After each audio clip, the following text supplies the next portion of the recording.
Hi guys, do excuse any mess you may see in the background, but today I'm here with another Top 5 Wednesday, and today's theme is Top 5 Books of the Year. Now I've selected a few books that are not chosen necessarily because of high rating or anything like that, but I will mention the ratings I gave it. It's just books that I've chosen based on purely how much I enjoyed reading it at the time and the emotions they made me feel.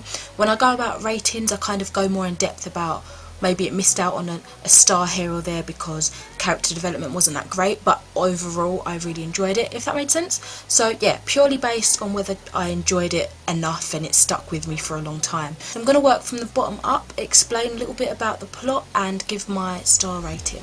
So here we go. Coming in at number 5 is Suicide Squad by Adam Glass. This is the new 52 wave of comics in the Suicide Squad universe, and this is volume 1, Kicked in the Teeth. We're basically following a bunch of Black Ops villains going into these suicide missions in order to cut down on jail time, and this first instalment of the new series just blew everything away. It was awesome, it was gritty, it was action packed, and I really enjoyed it. I gave it a 5-star, but as I said in the beginning, just because I gave it a really high star rating doesn't mean it's the top of my list, but I just really loved it.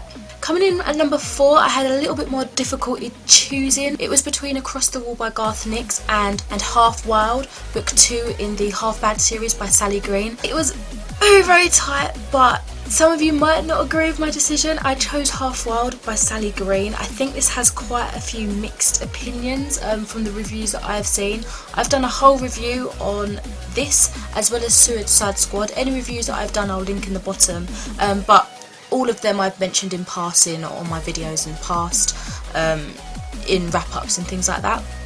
Anyway, obviously I can't tell you the plot about this particular one because it's a book 2 in a series, but Half Bad is about a young boy, a half black and half white witch called Nathan, and he's coming to grips, well, struggling to come to grips with what his destiny will be in a way, but it's not like a chosen child or anything like that. It's him trying to figure out whether the dark side will claim him or the good side will claim him, and he so desperately wants to be a part of the White Witch community, but even though he so desperately wants to be a part of that, he is shunned by quite a few people in that community because of who his father is. I really love the plot and everything to do with this series, like this world. I am so invested in it and it pains me to have to wait so long, but I gave this a 4 stars and I really did enjoy it. I think I went with the right choice in choosing this as my number 4, but as I said, it was very tight with Across the Wall. Coming in at number 3 is something that I spent a lot of time reading. It took me quite a few months,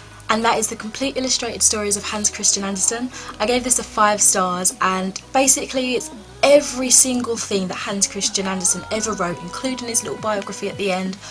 Really loved it. Really loved the more fairy tale side of things as well as his grittier, more, I guess, contemporary, if you want to put a title to it, sort of stories.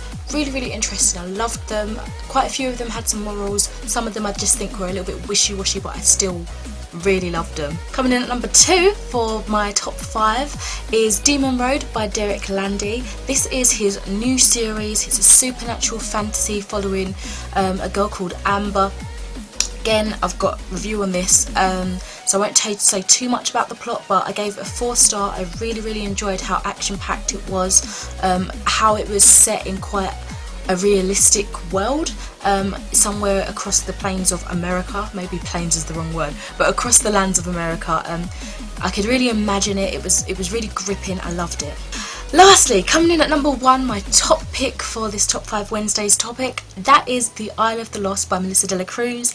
I've mentioned this so much on my channel since I read it. It's still stuck with me. Basically, we are following the descendants of Disney's biggest villains ever. That in its entirety is just awesome. I don't need to say any more, but I will. I don't know why I haven't done a single review just on this, but we're following them and how they're kind of kept in this island, the Island of the Lost, separated from the rest of Auradon, which has all the happy princessy fairy tale people from Disney's films, and they want to get out. They want to see what it's like beyond the dome of the Isle of the Lost. And they do. It just follows them on their journey to Auradon, trying to fit in, trying to see whether they're truly evil villains, whether they have to follow the footsteps of their parents, or whether it's inevitable, and they do. And I gave it 3 stars, but don't let that fool you. It was an immersive journey, and I really enjoyed it. It's one of the best books. Well, it is the best book I read in 2015. Bold statement, I know, for like a middle grade story fun book, but I thoroughly enjoyed it, I really did. So that is all for my top 5 Wednesday, top 5 books of the year. Let me know what your top 5 books were, or if you have any videos yourself, link them down below and I'll be happy to watch them and comment on them for you. But yeah, thank you very much for watching, and I hope you've had an awesome 2015. Happy New Year!